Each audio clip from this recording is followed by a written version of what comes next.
Hello everyone. இன்னைக்கு இன்னொரு topic பத்தி பேசலாம். ரொம்ப காமன் டாபிக் தான். பல பேருக்கு பேக் பெயின் இருக்கும். லோ பேக் பெயின், இடுப்பு வலி நெறைய பேருக்கு அதனால அவதிப்பட்டுருப்பீங்க. அது ஒரு ரொம்ப காமனான பிரச்சனை. இன்னைக்கு உலகத்துல ஏஜிங் பாப்புலேஷன், வெயிட் அதிகமா இருக்குது, போன் ஹெல்த் சரியா மெயின்டெயின் பண்ணாத நபர்களுக்கு லோ பேக் பெயின், இடுப்பு வலிங்க வரதுங்கிறது ரொம்ப காமன். இந்த இடுப்பு வலிக்கும் கால்ல இருக்கக்கூடிய வேரிகோஸ் வெயின் என்ன தொடர்பு இருக்கு? 2த்துக்கும் இருக்கக்கூடிய இன்டர் கனெக்ஷன்ஸ் என்ன? அப்படிங்கிறத பத்தி இன்னைக்கு பேசலாம். ஆனா வேரிகோஸ் வெயின்ங்கிறத பொறுத்தவரையிலும் கால்ல ரத்த ஓட்டத்துல வரக்கூடிய பிரச்சனை.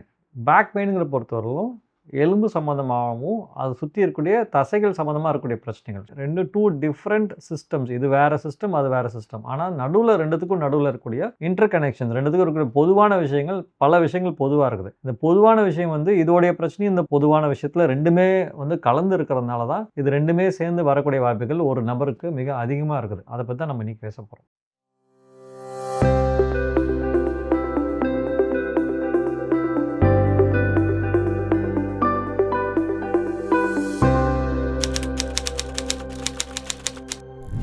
இந்த லோ பேக் ஏக்ங்கிறது இன்னைக்கு பலவித நபர்கள், மேல்ஸ் அண்ட் ஃபீமேல், முக்கியமாக 50லேருந்து 55 இயர்ஸில் இந்த லோ பேக் ஏக்ங்கிறது ஆரம்பிக்குது. இப்போ கரண்ட்டாக ஒரு 60 கோடி மக்கள் உலகம் ஃபுல்லாக இந்த லோ பேக் ஏக்கில் அவதிப்படுறாங்க. இதே 2050 அது 85 கோடி மக்களாக பாதிக்கப்பட்ட நபர்களோட எண்ணிக்கை அதிகமாக போகுது. ஏன்னா மெயினாக பார்க்கும்போது வயதாகக்கூடிய நபர்களோட எண்ணிக்கை அதிகமாகுது. அதே நேரத்தில் லைஃப் ஸ்டைல் மெஷர்ஸ், சாப்பிடக்கூடிய உணவு பழக்கங்கள் சரியா இல்லை, ஓவர் வெயிட் போடுறாங்க, செடன்ட்ரி லைஃப் ஸ்டைலு, நடவோட கிடையாது, எக்ஸசைஸ் கிடையாது. இதனால் இந்த லோ பேக் ஏக்ங்கிறது ரொம்ப காமனான பிரச்சனை. இதே நேரத்தில் வேரிகோஸ் வெயின்ங்கிற பிரச்சனையை பற்றி பேசும்போது காலில் ஏற்படைய ரத்த தேக்கத்தினால கால் வீக்கம், மசில் கிராம்ஸ், தோலில் அரிப்பு வருது, புண்ணு வருது, ப்ளீடிங் வருது, ரிப்பீட்டாக இன்ஃபெக்ஷன் வருது, கால் வீக்கம் வருது, ஹெவியாக இருக்கிறது, கனமாக இருக்கிறது. இதுவும் ஏஜ் ஆகக்கூடிய நபர்களும் அதிகமாக வரும், ஓவர் வெயிட்டாக இருக்கக்கூடிய நபர்கள் அதிகமாக வரும், நடவடை இல்லாத நபர்களுக்கு அதிகமாக வரும். ஓகேங்களா? ஸோ நீண்ட நேரம் நிற்கிற நபர்களுக்கு அதிகமாக வரும். ஸோ இந்த மாதிரியான பிரச்சனைகள் ரெண்டுத்துக்குமே நான் சொல்லக்கூடிய இப்போ காமனாக பார்க்கக்கூடிய ஷேர்டு ரிஸ்க் ஃபேக்டர்ஸ் ரெண்டுத்துக்கும் நடுவில் பார்க்கும்போது ஓவர் வெயிட், ஒபிசிட்டி ஆனால் 2 பிரச்சனைகள் அதிகமாகலாம். நடவடை இல்லாமல், எக்ஸசைஸ் இல்லாமல் இருந்தால் 2 பிரச்சனை, வெயின் பிரச்சனை அதிகமாகலாம், லோ பேக் ஏக் வரக்கூடிய பிரச்சனைகள் அதிகமாகலாம். ப்ரெக்னன்சி, ரிப்பீட்டட் ப்ரெக்னன்சி, ஒரு லேடிஸ் ரிப்பீட்டாக ப்ரெக்னன்சி ஆகுறாங்க, ஹார்மோனல் இஷ்யூஸ் இருக்குன்னா அவங்களுக்கு லோ பேக் ஏக் வரும், இடுப்பு வலி வரதுக்கான வாய்ப்புகள் இருக்குது. காலில் ரத்த தேக்கம் ஏற்பட்டு காலில் வேரிகோஸ் வரக்கூடிய பிரச்சனைகள் அதிகமாக இருக்குது. ரெண்டாவது நீங்கள் பார்க்கும்போது ஒரு நபர் நடவடையாக இருக்கிறதுக்கு எலும்பு ரொம்ப முக்கியம், மசில்ஸ் ரொம்ப முக்கியம்.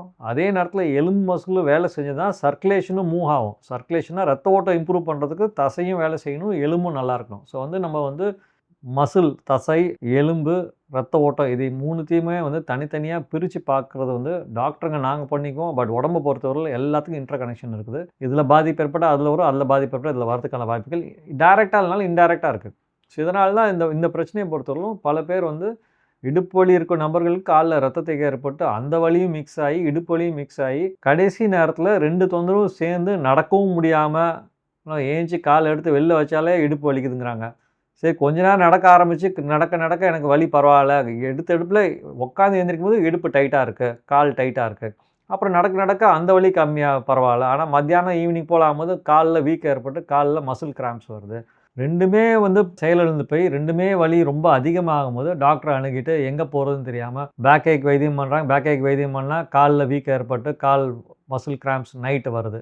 இது வைத்தியம் மாறி வைத்தியம் பண்ணும்போது இது அவங்களுடைய கஷ்டங்கள் இன்னும் அதிகமாகுது. ஸோ அதனால தான் ரெண்டுமே இன்டர் கனெக்ஷன் இருக்கிறதுனால எப்படி இதை அப்ரோச் பண்ணுறதை பற்றி அடுத்தது நம்ம பேசுவோம். ஸோ இந்த மாதிரி காலில் ரத்த தேக்கம் ஏற்பட்ட நபர்களுக்கு அவங்களுடைய கால் வலினால் அவங்க நடக்கக்கூடிய பாஸ்டர், அவங்களோட தோரணை, அதாவது நடக்கக்கூடிய பொசிஷன், ஆங்கிள், தோரணைன்னு சொல்கிறோம்ல, பாஸ்டர், அது ஆல்ட்ரு ஆகும் வலியும் போது. அவங்க கொஞ்சம் கால் தாங்கி நடக்கும்போது அந்த தாங்கி நடக்கக்கூடிய நபர்களுக்கு ஏற்கனவே இடுப்பில் மசில் வீக்காக இருக்குது, போன் வீக்காக இருக்குன்னா அவங்க கால் வலி, கீழே வரக்கூடிய கால் வலினால் அவங்க தாங்கி நடக்கிறது அதனால் அது லோ பேக் ஏக்கை அக்ரவேட் பண்ணி அதை ஆக்டிவேட் பண்ணி விட்டுருது. ஏன்னா நீங்கள் ஒழுங்காக நடக்கும்போது அந்த தோரணை கரெக்டாக இருக்கணும், பாஸ்டர் கரெக்டாக இருக்கணும். அது ஆல்டர் பாஸ்டர் இருக்கும்போது ஏற்கனவே உடம்புல வீக்காக இருக்கக்கூடிய பேக் பெயினும் அக்ரவேட் ஆகி இந்த கால் வலியும் இருக்கும், ப்ளஸ் பேக் பெயினும் உங்கள் தவறான பாஸ்டரில் நடக்கிறதுனால அந்த பேக் பெயினும் அக்ரவேட் ஆகுது. ஸோ இந்த மாதிரியான ஒரு ஆல்டர் பாஸ்டர்னால ஒரு வலி இன்னொரு வலியை தூண்டுற மாதிரியான ஒரு சூழ்நிலை இருக்குது. இன்னொரு பிரச்சனை என்னென்னா, இந்த சயாட்டிக் நர்வுங்கிறது ஒரு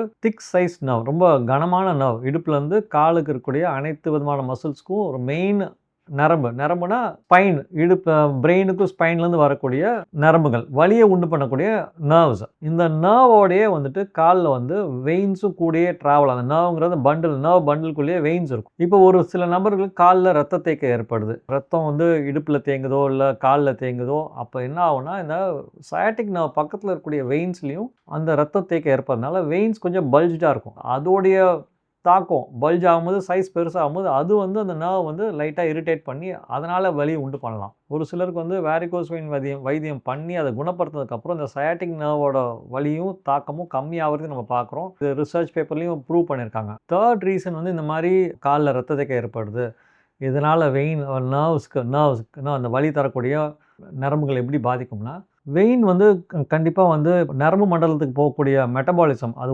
தேவையான உணவுகளையும் கழிவுகளையும் எடுத்துகிட்டு போகிறதுக்கு வெயின் சர்க்குலேஷன் கரெக்டாக இருக்கணும். அந்த கழிவு தேங்க நரம்புக்கு போகக்கூடிய உணவு சத்து அதுலேருந்து வரக்கூடிய கழிவுகளும் தேங்குறதுனால நரம்போட எஃபிஷியன்சியும் கம்மியாகி அதுக்கு உணவு சத்து கம்மியாக இருக்கிறதுனால அது நரம்பை பொறுத்தவரையிலும் அதுக்கு உணவு சரியாகலைன்னா அது வந்து எனர்ஜி வேணும், எனக்கு சாப்பாடு வேணுங்கிறது சொல்கிறதுக்கு அதோடைய ஒரு லாங்குவேஜ் என்னென்னா வலியை உண்டு பண்ணி தான் அதோடைய தேவைகளை நமக்கு உணர்த்தும். ஸோ சர்க்குலேஷன் சரியில்லைன்னா நர்வுக்கு போகக்கூடிய அந்த மெட்டபாலைட்ஸ், அது போகக்கூடிய சத்தும் கம்மியாக இருக்கிறதுனால அந்த காலில் வந்து இன் அடிஷன் டு வெயின் ப்ராப்ளத்தோடு சேர்ந்து நர்வ் பெயினும் கூட ஆட் ஆகிறதுக்கான வாய்ப்புகள் இருக்குது. இது வந்து நம்ம ரெஸ்ட்லெஸ் லெக் சிண்ட்ரோம் அப்படின்னு நம்ம சொல்கிறோம். அது வேரிகோஸ் வெயின் இருக்கிற நபர்களுக்கு இந்த காலில் ரெஸ்ட்லெஸ் லெக் சிண்ட்ரோமும் சேர்ந்து வரும்போது இந்த வேரிகோஸ் வெயினை குணப்படுத்துறதுனால நரம்பு மண்டலத்துக்கு போகக்கூடிய உணவுப் பொருட்களும் அதுலேருந்து வர கழிவுகளும் ஒழுங்காக போகிறதுனால அந்த வலியும் கம்மியாகும். அதனால் 2 பிரச்சனை இருந்தாலும் நீங்கள் கண்டிப்பாக வந்து டாக்டர் அணுகி வேரிகோஸ் வெயின் பிரச்சனை இருந்துச்சுன்னா அதையும் குணப்படுத்திட்டு மசில் ஸ்ட்ரென்தனிங்கும் பண்ணிவிட்டு